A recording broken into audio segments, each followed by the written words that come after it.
जायकवाडी धरणाची दैनंदिन पाणी पातळी कशा पद्धतीने आहे या दैनंदिन पाणी पातळीचा रिपोर्ट समोर आलेला आहे।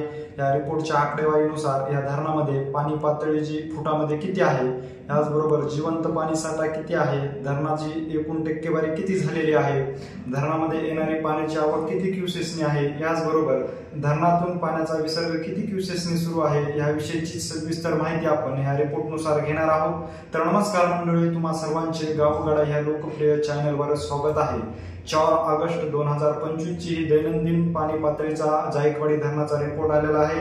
या रिपोर्टनुसार धरणाची पाणी पातळी फुटामध्ये जर पाहिलं तर 1520.43 इतकी असल्याचे देखील ह्या आकडेवारीमध्ये म्हटलेलं आहे।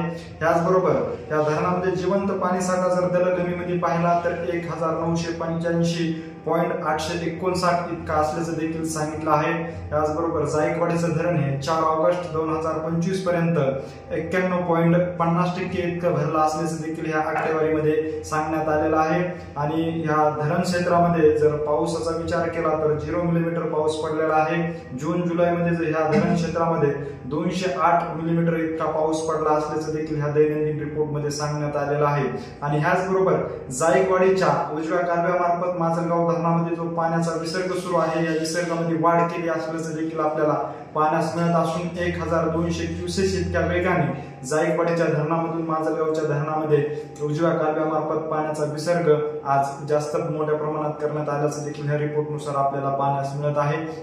डाव्या कालव्यामार्फत जो विसर्ग होता तो विसर्ग पूर्णपणे बंद करण्यात आलेला आहे। याचबरोबर जायकवाडीच्या धरणामधून गोदावरी नदी पात्रामध्ये देखील पाण्याचा विसर्ग सुरू करण्यात आला होता। 18 दरवाजामार्फत 9000 क्युसेस इतक्या वेगाने पाण्याचा विसर्ग सुरू होता, परंतु यामधील आता 16 गेट बंद करण्यात आले असून अवघ्या 2 गेट मार्फतच गोदावरी नदी पात्रामध्ये पाण्याचा विसर्ग सुरू असल्याचं देखील या रिपोर्टमध्ये म्हटलेलं आहे।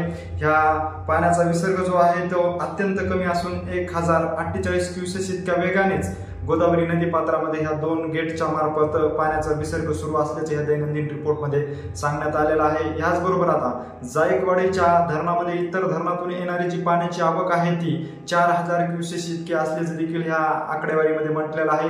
कारण जायकवाडी धरण परिसर व क्षेत्रामध्ये पावसाने उघडीप दिल्यामुळे आता पाण्याची येणारी आवक कमी झाल्यामुळेच आता ह्या धरणातून पाण्याचा विसर्ग जो गोदापात्रामध्ये केला होता 18 दरवाजामार्फत त्यातील 16 दरवाजे बंद करण्यात आले असून अवघ्या 2 दरवाजामार्फतच पाण्याचा विसर्ग सुरू असून जायकवाडीचं धरण हे 4 ऑगस्ट 2025 च्या दैनंदिन रिपोर्टनुसार 91.50% इतकं भरलं असल्याचं देखील ह्या दैनंदिन रिपोर्टमध्ये सांगण्यात आलेलं आहे। जायकवाडी धरणाविषयीची अशीच जर माहिती तुम्हाला वेळोवेळी जाणून घ्यायची असेल आणि तुम्ही अजूनही आमच्या चॅनलला जर सबस्क्राईब केलं नसेल तर नक्की सबस्क्राईब करा। धन्यवाद।